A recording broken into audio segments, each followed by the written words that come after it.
Magandang hapon po sa inyong lahat. First truth, hindi po magulo ang Senado. Ulitin ko po, hindi po magulo ang Senado, ginugulo po ang Senado. Iba po yung magulo, iba po yung ginugulo. So it has been confirmed, mismo pong yung Sergeant at Arms na inappoint ni Senator Soto, former Senate President, at mismong ang NBI Director ang nag-confirm na nung Lunes ay pinayagan yung NBI sa loob ng Senado para po arestuhin si Senator Bato.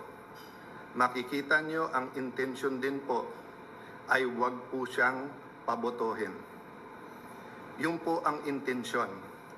Kung ang intensyon lang po ay arestuhin siya, pwedeng mahinahon na umakyat sa session hall, magpaalam at saka iserve ang warrant.